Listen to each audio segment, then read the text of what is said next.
Welcome to Wisdom of the Bible channel. Pope Francis, the Black Biblical Israelites, and a revelation that changes everything. In a world where history is often controlled by the powerful, a single truth can overturn centuries of belief, forcing millions to question the roots of their faith. What if the story of Christianity you know is missing key pieces? What if its origins were hidden, denied, and erased from religious teachings? Pope Francis, one of the most influential religious leaders alive, has made a statement shaking both churches and universities. His recognition of Black biblical Israelites as central to early Christianity isn't just a history lesson. It's a truth that demands a complete rethink of where the faith began. For too long, the role of Black Israelites in the Bible has been downplayed, ignored, or erased. Now, Pope Francis forces the world to face an uncomfortable fact. Christianity's first followers and its core identity may not be what we were told. This isn't just about race or history. It's about power, identity, and the heart of a faith that has guided civilizations for 2,000 years. The impact is huge. It challenges old religious stories, demands new interpretations of Scripture, and calls for justice for those whose history was erased. How did we get here? What exactly did the Pope reveal? And why does this change everything about Christianity? Share your thoughts below and subscribe for more on this story. Pope Francis's acknowledgement of Black biblical Israelites isn't just about theology, it's a fix for history itself. His words confront stories that erased Black and African people from Christian history. By speaking plainly, not in vague religious terms, he starts a needed conversation about Christianity's roots and the diverse backgrounds of its earliest believers. His statement shows the role of Black Israelites isn't a guess. It's in the Bible, proven by archaeology and ancient texts. Yet for centuries, these facts were ignored or replaced with European-centered ideas that shaped modern Christianity. This isn't just about religion. It's about identity, power, and fairness. The Bible itself shows Black figures shaping Christian history. A key example is in Acts 8:26-40, where an Ethiopian official, a servant of Queen Candace, becomes one of the first recorded Christian converts. His baptism by Philip shows the gospel reached Africa early, long before Europe. This proves Christianity wasn't born as a Western faith. Moses' wife Zipporah, called a Cushite in Numbers 12:1, came from modern Sudan or Ethiopia. Her African heritage caused tension with Moses' siblings, leading to God's judgment. This moment reveals racial struggles in biblical times and Africa's deep ties to Israelite society. Simon of Cyrene, a North African man forced to carry Jesus' cross, Mark 15:21, is another example. His sons Alexander and Rufus were likely known to early Christians, placing African believers at Christianity's core. Early church leaders like Tertullian, Origen, and Augustine were African, proving the continent's role in shaping Christian thought. Despite this, history was rewritten to erase Black presence. Turning biblical figures white wasn't an accident, it was a tool for European power. Renaissance art showed Jesus, Mary, and others as white Europeans, pushing a version of Christianity that justified colonialism. These images weren't just art, they were political, making a white Jesus seem natural. This lie had brutal consequences. Enslaved Africans were taught a Christianity that hid Black biblical figures, using the faith to justify slavery while promoting white superiority. The real Jesus was a Middle Eastern Jew with dark skin. A white Jesus serves a political purpose, linking Christianity to the West while hiding its African roots. Pope Francis's statement fights centuries of European rewriting, urging believers to see their faith's true origins. His words also touch on ancient Israelite identity. Scholars note the Israelites were a mixed people, including African and Middle Eastern groups. The idea of an all-white Israel is new and false. Egyptian art and archaeology show Israelites had African ties. This matters deeply for Black communities worldwide, especially after the slave trade. Many connect Black struggles to the Israelites' slavery in the Bible. Hiding this history created false ideas about both the Bible and Africa. The Pope's words could heal this divide, restoring pride to those pushed to the margins. Erasing Black Israelites is part of a bigger pattern, denying Black influence in history.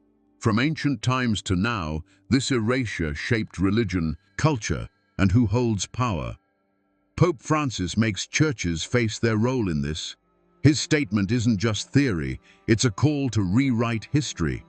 By honoring Black Israelites, he challenges centuries of European-focused teachings that minimized Africa.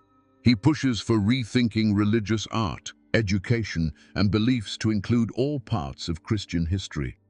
For Black Christians, this is personal. Many wrestle with a faith used to oppress them. Seeing their ancestors in Christianity's foundation empowers them. They're not outsiders, but founders. Pope Francis also challenges churches to fix past lies. This means updating religious education, hearing silenced voices, and making theology inclusive. His statement could reshape Christianity if churches act. For too long, Christianity was framed as European. Now, the Pope reopens a debate on hidden history. Will Christians accept this truth or cling to a false past? How this changes everything. The Pope's words aren't just history, they're a revolution. For centuries, Christianity was seen as European, with white biblical figures and Western dominance. His statement shatters this, making Christians face a truer, more diverse past. This isn't about images, it's about truth. If early Christians were Middle Eastern and African, churches must rethink art, leadership, and teaching.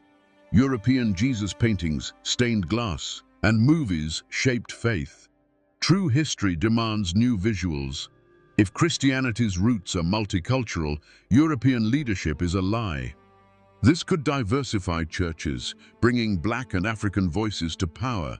It challenges Bible schools to stop favoring European ideas. The Pope's call forces churches to admit their bias. To follow Christ, they must tell the full truth, not the easy version. Christianity isn't white. It began in a mixed world, and its story belongs to everyone. Churches must reflect this in messages, art, and priorities. For Black believers, this is healing. Christianity was used to justify slavery by calling it a white man's religion. Now, they see their ancestors helped build it.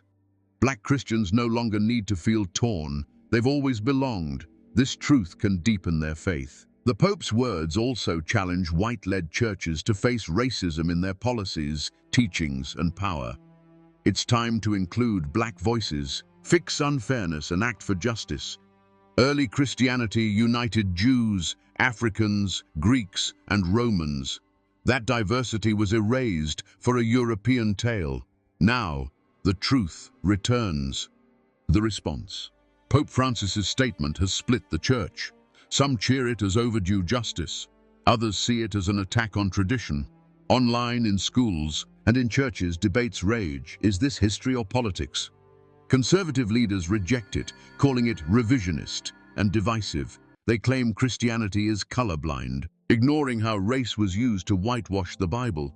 If race doesn't matter, why was Jesus painted white for centuries? Why hide Africa's role? The truth is, race built church power, and admitting this scares those who benefit. Progressive voices welcome the change. Some schools already teach Christianity's diverse roots. They push for Black leaders in churches and fairer histories. Change is slow, but the conversation has begun. Outside the church, the public is divided. Black communities celebrate. Their history is finally seen. Scholars back the Pope with Bible texts, archaeology, and records. For Black Christians, this is belonging. Critics claim the Pope is rewriting history to attack the West. They fear losing control of Christianity's story. This fight isn't just about facts, it's about power. Historians prove Black Israelites existed despite being erased for colonialism. The debate continues, but the truth is out. Conclusion. Pope Francis's words are a call to face hard truths. Will the Church admit its past lies or keep a whitewashed faith? The choice is urgent. Once truth arrives, it can't be buried. Christianity's story is about the oppressed rising, light breaking through darkness. Now, a new chapter begins, one that fixes erased history, challenges old lies, and returns the faith to its true, inclusive roots. The question isn't if the truth is real, it's if we're brave enough to accept it. Hello, dear viewers. Thank you for watching our channel, Wisdom of the Bible. I personally invite you to subscribe to our channel. It supports us and helps us create more videos. Thank you, and God bless you.